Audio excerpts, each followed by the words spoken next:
Hey everybody, it is You Had to Ask, the show where I answer your questions. And this week, my first question comes from Jarb2104, who says, Hey Steve, I have this concern about my hobby. Recently, I started doing it as work. And for the most part, I enjoy that I can earn money with what I like. But I have started to feel a little stressed by it. And sometimes I feel myself not wanting to do it when I am asked to do tons of it. Do you think that it is a good idea if I keep doing it? What if you get tired of your hobby? Should you get another hobby to forget your hobby work? Any other thoughts? You know, I'm reminded of the old saying, it's not perfect, but it beats the hell out of working for a living. You may reach a point where your hobby work starts to feel more like work than a hobby, but you have to balance that on how much you enjoy doing whatever you were doing before. You know, I mean, it's not necessarily a case where you're going to find a perfect balance where you'll be able to do your hobby in such a way that you can both earn a living from it and also continue to enjoy it in exactly the same way as you did when you were just doing it in your spare time as a hobby. You may have to sacrifice something or make some kind of an alteration in the way you do it or the way you perceive it or whatever. But is it better than whatever you were doing to earn a living or earn money before? Because to me that's a pretty big deal. I mean, there are parts about doing this YouTube channel as a full-time job that put me under pressure, make me feel stressed, make me feel like, oh Jesus, like there are certain days in my production schedule that are worse than others where I think, oh God, I have so much to do and I have this and this and this and I feel very stressed. But then I stop, I take a moment, I evaluate my life, and I think, this is so much better than so many other things I could be doing. And I am so incredibly lucky to be able to do something that I feel like I'm really good at and that I really love to do, and essentially work for myself and make enough money doing that to pay the rent, to pay the bills, to put food on the table, to buy clothes, to support our little family that we have here. I mean, even though there are moments when it feels more like work than like something fun, I will take that. That is a trade-off I will take in a heartbeat because, again, it beats the hell out of working for a living. And I feel like maybe that's a question you have to ask yourself. And if the answer is that doing your hobby work as opposed to just a hobby beats the hell out of working for a living for you too, then stick with it. Don't allow the fact that it allows you to get stressed out sometimes stop you from doing something that could be the thing that you will be the happiest at doing in your life. Mommy, touch my leaking rectum, please. I'm 23 years old college student. I became an atheist 6 months ago and I need advice. I'm dealing with a lot because of religion. I lost all my friends, been shunned by all my leaders, mentors who think I'm going to cause chaos, and religion has ruined my relationship with my girlfriend, and she broke up with me about a year ago because I used to be a judgmental, homophobic, bigoted person. I try to be compassionate toward religion and religious people, but lately I have been feeling so angry, hateful, and vengeful toward religion and at times religious people. I feel violated because I feel I have been brainwashed and I felt it has ruined my life, but at the same time I want to live at peace with this. My mother and sister at least accept me as an atheist.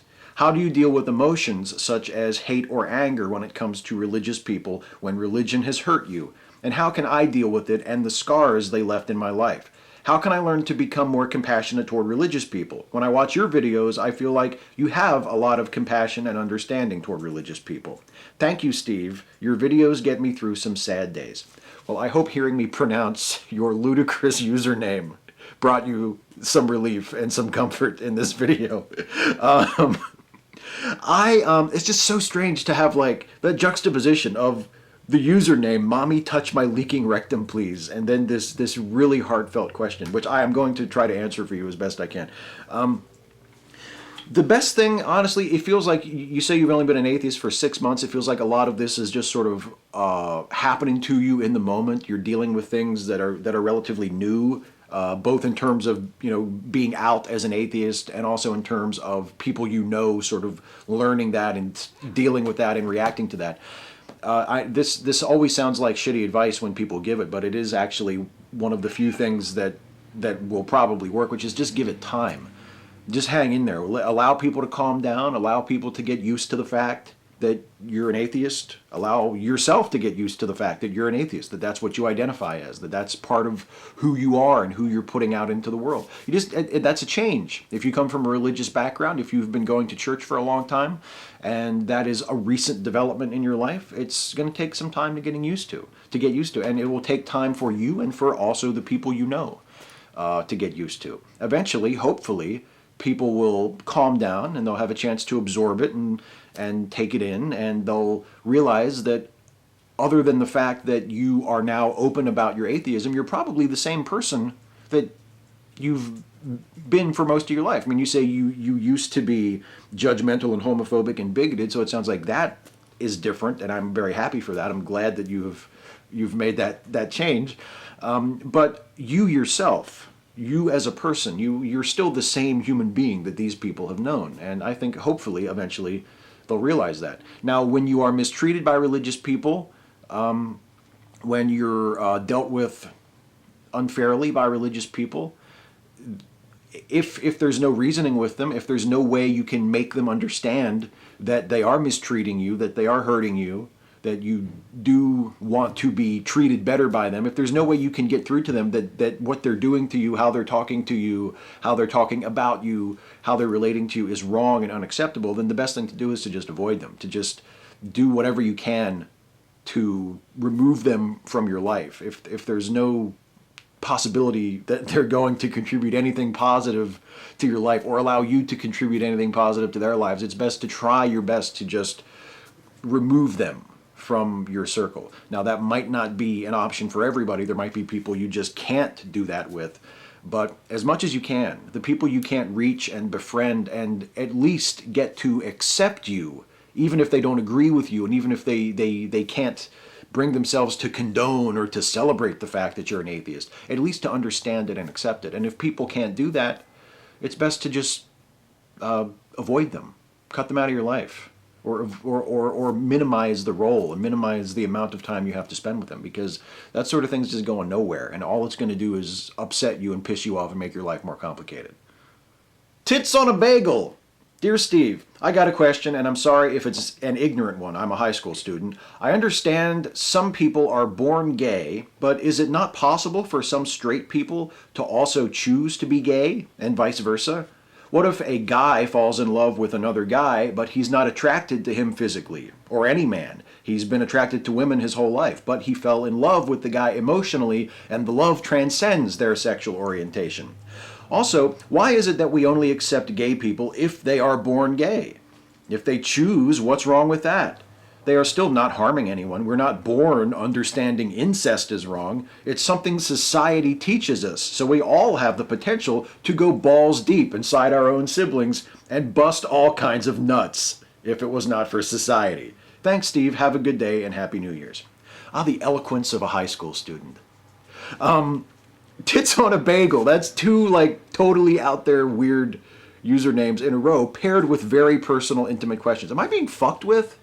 Is there is it too flattering to me to speculate, to imagine that there's some sort of pool that is being conducted where people are taking bets or trying to see what is the nuttiest screen name they can get me to say on one of these videos? Is my ego just completely running out of control, or is that at all within the realm of possibility? Anyway, tits on a bagel. You raised some really good points. I personally have always felt that the question of whether or not a person chooses to be a particular sexual orientation, at least as far as that question has been addressed politically in the United States, is kind of a red herring. I don't think it matters. I think as long as you say in your question, as long as you're not hurting anyone, it shouldn't matter whether you are gay by birth or gay by choice. I personally see no reason to believe that people who identify as gay are anything other than living out an aspect of their personality that they were born with. I feel like I didn't choose to be straight, therefore I don't really see why I should suspect that a gay person chooses to be gay. But as far as, can people who aren't gay still love people of the same sex. I kind of think that gender isn't not well, gender as well, but sexual orientation is not that black and white, and it's not like there are this many categories, and there are these really thick black lines separating the categories, and you have to stand in one of those categories, and you can't be in more than one. I think it's a spectrum. I think a person can be of no particular orientation.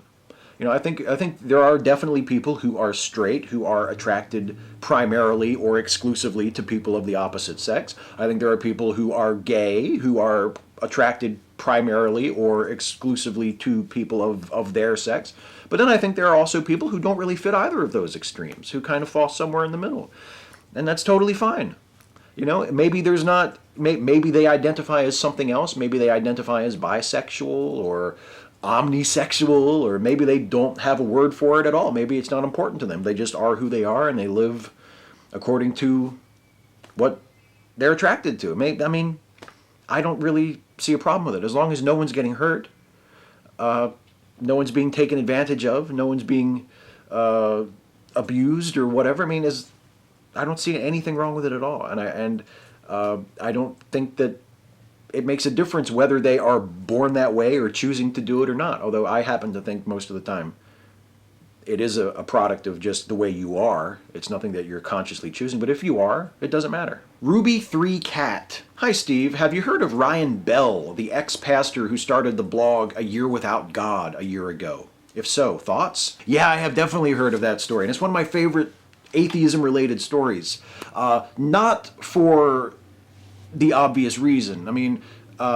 Because the story recently has been that he's lived as an atheist for a year, and now he thinks he might just be an atheist. He might not go back to being a Christian. He might not return to his church. And a lot of atheists are sort of taking a victory lap at that. They heard the news and they were like, yeah, like, we got one.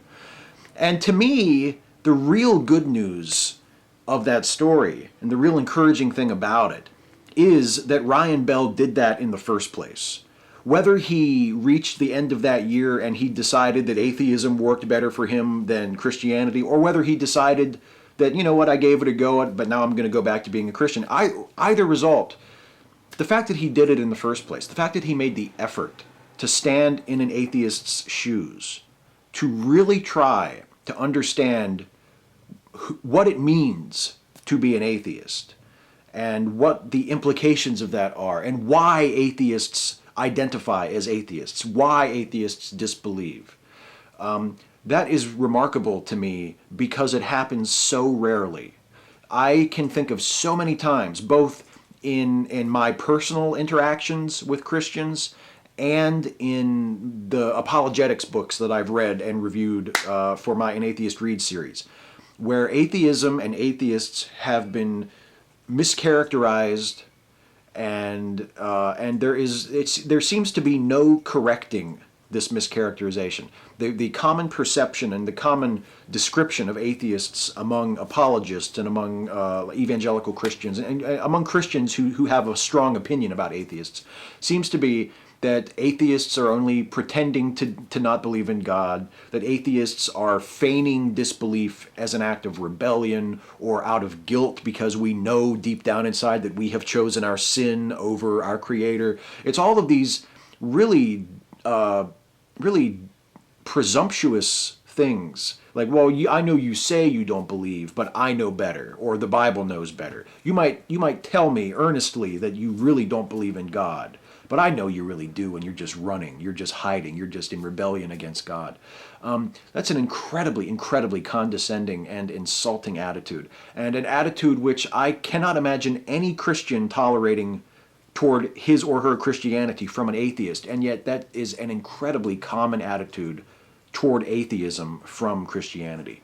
So to see someone like Ryan Bell not only do this, but get a lot of attention for doing it, I applaud him, whether he decides that he's going to start identifying as an atheist, or whether he is going to continue to identify as a Christian, or whether he's going to find himself fitting some other description, whatever that happens to be. I applaud him for making an honest effort to understand atheists and to meet atheists and atheism on equal footing, because it's just not something that happens very often. It's not something that most Christians feel like they should do, or they have to do, or that they need to do. And I think it's great that he did it. Bruce Bartup, Steve, I had to ask, kind of a parting shot. I know you've spoken about the Sermon on the Mount and other biblical passages being beautiful and moving and inspiring to you. Is the whole use of God by atheists allowed? For example, in poetry, songs, etc. I was listening to some Kate Rusby songs, You Belong to Me in Canaan's Land, and I thought, she's obviously not religious, so how come the hymn is as moving to me as the much-covered standard? If I consider the non-existence of God, I feel something. If I think how there's no one but us to make the world just and joyous and peaceful and, loving, no one but me to protect the little ape men that are so desperate that they make up sky pals to make themselves feel better. When I read the word God in, say, known unto God, that feeling rises up quite powerfully in me. I know what I must do. So Steve, poetic God, is it useful or to be avoided? Illegal or just technically offside? Allowed or not allowed? Christians would or would not object. If it's not allowed by televangelists, should we be writing long poems full of God deliberately just to show him? Cheers, au revoir. Well, first of all, I hope that au revoir is not actually final. I know you've mentioned in previous comments that you think you're running out of words, so to speak. I hope you have not run out, and I hope that's not actually au revoir for good. But if it is, thank you very much for writing and for commenting and for watching my stuff. And I really appreciated your participation and knowing that you were out there. Yeah, I don't think there's anything wrong with atheists using the word God or citing the concept of God. God, whether you believe in God as a real being, God is certainly a concept in our culture and in our minds, and a very important one. And the idea of God can be used poetically and rhetorically to great effect, and can be used to render passages of incredible beauty and to express really wonderful, beautiful ideas. And there's no reason why an atheist should shy away from using God in a poetic sense or in a referential sense, or in any sense that he feels or he or she feels is appropriate when expressing an idea. There's no reason to scrub these words from our language. I mean, I know some atheists are a little uptight about that, like when someone sneezes, they don't say God bless you or bless you. They make sure to say Gesundheit or something like that, or they try not to casually use the word God. They wouldn't say oh my God or God only knows or whatever. I don't see the need for that sort of policing of my own vocabulary. I reference God in those casual ways often. If I am expressing surprise or anger or whatever, I will sometimes say Jesus Christ. It doesn't mean that I believe in Jesus. It doesn't mean that I secretly think Jesus is really there. I'm just expressing myself in a way that is common in my culture, that is common in my idiom of my language. And there's nothing wrong with that. There's nothing non-atheistic about it. We're not ceding any sort of victory or allowing religious people to gain any sort of territory on us by using those words in our language, or by appreciating the poetic qualities of that concept. I think it's perfectly fine. And I think, as you say, in the Bible, the King James Version particularly in my case, and in lots of other works of literature and art and song, the word God and the idea of God and the feelings evoked by that concept can be used to great effect. So there's no reason to avoid it at all. Chris Abbey, seriously, still trying to get an answer on how to talk about Christian privilege to someone I care about. She just has this blind spot and often says things that shows more obliviousness than offensiveness, though still offensive. And she insists Christians are oppressed. I really don't know how you're going to deal with this. One of the hardest things in the world is to get a person in a position of relative privilege who is blind to that privilege to recognize that they are privileged and to understand what that means. It's a difficult task. I mean, I'm sure you've tried all kinds of different things. You could maybe bring up to her, you could maybe find an example of a part of the world or a particular society, maybe a particular country, where Christians are persecuted, where Christians do kind of have it bad, and compare the plight of those people to the plight of Christians in Western countries where they have it actually pretty good. They are in the dominant position in terms of religious groups and always have been. Maybe you could do that. Maybe some comparison and contrasting would help. Maybe you could quiz her on how exactly she feels persecuted. Maybe ask her what it is that she's not allowed to do that she wants to do, that she is kept from because of her Christianity. Maybe get her to open up about it, get her to explain exactly why she feels she's being persecuted. I mean, I don't know, but I don't know if that'll work, because it's tough.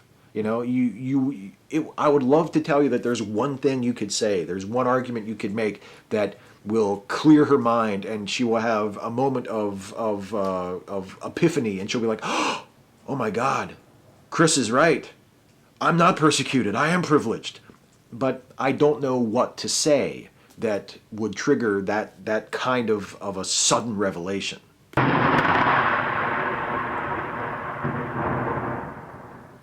Other than, of course, that it's time for the lightning round. Rapid fire questions, glib and adequate answers. Although honestly, that particular revelation is extremely narrow and probably not very useful in any situation other than when you're watching these videos.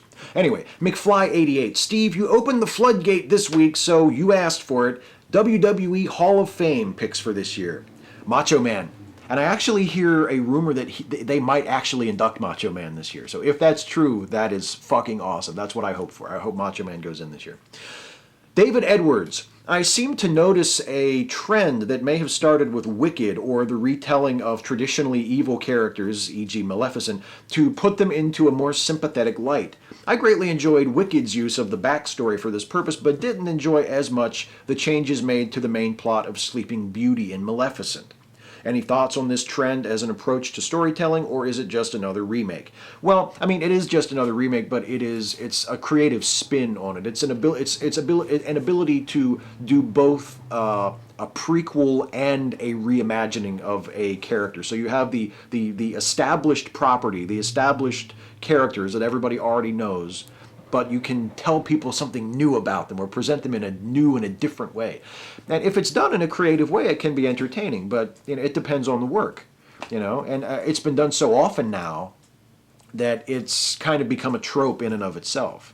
So people who do those sorts of stories now have a much steeper hill to climb than, say, the producers of Wicked did when it was still a much more fresh and interesting idea in and of itself.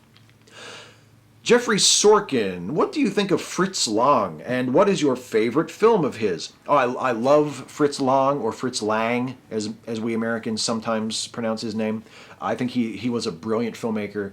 I guess the popular choice for his best film or favorite film of his is Metropolis, but I have always loved M. I think M is just an amazing movie, so that will be my pick for favorite Fritz Lang movie, M. Louis Ang 114, what do you think about the Maryland flag? Dude, I think the Maryland flag is the fucking most beautiful flag in the world, and that is not bullshit. I know I'm sounding like I'm overstating it on purpose. No, I seriously think our flag of my state of Maryland, is the fucking most awesome, gorgeous flag in the world. All other flags can kiss the Maryland flag's ass. It's an awesome flag. I love it. Yeah, I really do think it's a gorgeous flag. Sabrina Locides Meredith, do you still like to read printed books, or have you gone over to an e-reader of some sort? Do you think e-readers will ever replace the printed page? They probably will replace it to a great extent, yeah. I mean, I don't know if paper books will ever just completely vanish from existence, but yeah, I think eventually ebooks will be the standard as opposed to printed books. I mean, look, I have a Kindle. I use it to hold my scripts when I'm doing videos like this, or my notes. I do read on it a lot more now than I use printed books. Boy, you can just hear the tiny penises, can't you? It sounds like this. Anyway, yeah, because it's just so convenient. It's just so easy. You know, you think of a book you want to read. You check on the Amazon store or whatever. There it is. It's only $2. You download it. Fucking 30 seconds later, you're reading it. The convenience alone makes it difficult to turn away from. Espen Kolseth. Oh, here's one. Do you change your accent while doing the videos as opposed to when you talk to people in real life? And give us your best accent impression. You choose which one. I think I change the way I talk a little bit when I'm around my family. When I'm around my father, my brother, I think I sound a little bit more Clear Spring, which is the town that I'm from, than I do when, not just when I'm doing videos, but when I'm talking in everyday life just normally. But it's like you sort of revert when you're around your folks. You kind of just go back into how you spoke when you were brought up. I don't consciously do it, but I think it's just a thing that sort of happens. As for my best accent impression, I don't know if I really have any of them that are good. I'll give you my worst one. The worst one that I do is the one that I think is the hardest, which is the Australian accent. I can't do an Australian accent for shit. You know, how do you do an Australian accent? What the fuck is that? I can't do that. Throw another shrimp on the barbie. That's not even in the ballpark. David Landon Cole. Hi, Steve. I have a question of great sociological, theological, and physiological import. Given that God is infinite and that the universe is also infinite, would you like a cheese and ham sandwich? I would love a cheese and ham sandwich, or a ham and cheese sandwich, as we call it here. But, you know, if you're going to go through the trouble of making me one, first of all, I would love it to be Swiss cheese, a nice, maybe even like a nice baby Swiss with the little tiny holes. Those are great. And as far as ham, country ham, please. And if you want to, there's a little market actually right outside of Clear Spring that makes just, beautiful country ham. I think it's called Ernst's. The most amazing country ham in the world. You know that's what it's called. That's where we lived for all our lives until we came here. Come on. Ernst's Market outside of Clear Spring. Most amazing country ham in the world. So if you're going to go through the trouble of making me a ham and cheese sandwich, you know, nice couple of slices of Swiss cheese and Ernst country ham. That is what I want. I'm not asking for that. But if I could have a country ham sandwich, that's what I would want. Okay. JJ Watt. What foods and drinks make up the majority of the Steve Shives diet? It very much depends. Now the drinks are mostly iced tea and coffee and ginger ale. Food, I don't know. We do things in the slow cooker, chicken or homemade chili. We order pizza.